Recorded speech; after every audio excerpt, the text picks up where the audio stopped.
안녕하세요. 오늘 말씀입니다. 주님께 쓰임받았던 인물들이 공통적으로 갖고 있는 한 가지 특징이 있는데 그것은 바로 광야와 같은 길을 걸어야만 했다는 것입니다. 먼저 아브라함은 갈대아 우르, 즉 메소포타미아로 불리는 비옥한 농경지대를 뒤로하고 광야로 나와서 그곳을 밟으며 방랑했습니다. 그는 복의 근원으로 불렸지만 그가 가야 할 곳은 복 없는 광야 땅이었습니다. 그곳에서 방랑하며 하나님을 경험하며 그렇게 그 땅에서 하나님의 복의 통로가 되기 위한 과정을 밟았습니다. 그 땅을 전부 하나님이 주셨지만 그의 거처는 조그마한 이동식 천막이 전부였습니다. 두 번째로 야곱도 외삼촌 댁에서 고단한 타향살이를 경험했습니다. 야곱이 소유한 축복은 하나님을 체험하고 하나님의 소유가 되는 것이었고 그것은 험한 광야 세월에서 훈련을 통해 이루어져 갔습니다. 한편 형 에서는 광야를 경험하지 않고 아버지가 살던 곳에 그대로 남아 있었습니다. 그는 하나님께 순종하라는 모험보다는 세상의 안락을 택했고 이방 여인을 아내로 맞아 세상과 타협하며 살아갔습니다. 그 결과 에서는 하나님의 축복의 라인에서 제외되었고 그의 자손들은 대대로 하나님의 백성인 이스라엘 사람들과 대적하게 되었습니다. 세 번째로 요셉도 타향 이집트의 노예로 팔려가 그곳에서 살다가 그곳에 뼈를 묻었습니다.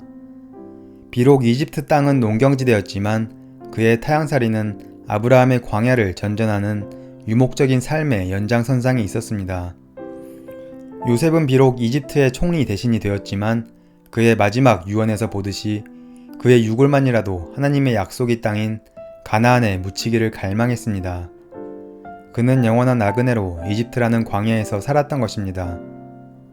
네 번째로 엘리야도 세미한 음성으로 말씀하시는 하나님을 깊이 체험하기 위해 40일간 광야길을 걸어야 했습니다. 그는 바알을 숭배하는 선지자들과의 치열한 영적 전투에서 빛나는 승리를 거두었음에도 불구하고 마음을 바꾸지 않고 오히려 자신을 죽이려고 하는 왕비 이세벨의 위협 때문에 두려움과 좌절감으로 깊이 낙심하기도 했습니다. 그를 회복시키시고 그에게 새로운 사명을 부여하기 위해 하나님께서는 엘리야에게 광야길을 걸어 하나님 자신을 대면하도록 하셨습니다. 이 외에도 이삭, 모세, 다윗, 욥, 다니엘 모두가 하나님의 뜻을 이루기 전에 광야길을 걸으며 단련되어야만 했습니다. 성경에서 제시하는 하나님의 한 단면은 광야의 하나님, 나그네의 하나님입니다. 하나님께서는 광야에서 단련받던 이스라엘 사람들에게 가나안 농경지대에 들어가면 가나안 사람들이 믿고 있는 풍요의 신을 철저히 배격하라고 명하셨습니다. 당시 농경지대에서 추구하던 신의 이미지는 풍요, 다산, 재물, 음란 등과 관련된 것이었습니다. 이것들은 이스라엘 사람들이 광야에서의 고난 속에서 만난 하나님과는 다른 이미지였습니다. 따라서 가난하고 가진 것 없던 이스라엘 백성에게는 거부할 수 없을 정도로 매력적으로 비춰질 수 있는 신관이었습니다. 그러나 하나님은 이런 매력적으로 보이는 문화를 거슬러 살아가는 삶을 우리에게서 보기 원하십니다. 세상과 분리되어 옛 자아가 죽고 하나님의 빛으로 들어가기 위해서는 세상과의 마찰이 빚어질 수밖에 없는 것입니다.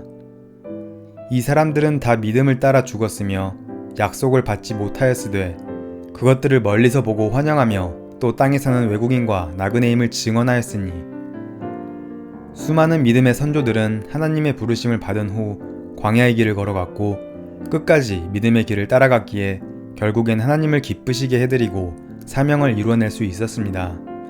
비록 이 땅에서는 외국인과 나그네의 신분으로 살아가지만 성경에서 말했듯 본향을 바라보며 이 땅에서 매일매일 승리하는 삶을 살게 될 때 우리 또한 하나님을 기쁘시게 하는 자가 될 수 있을 것입니다.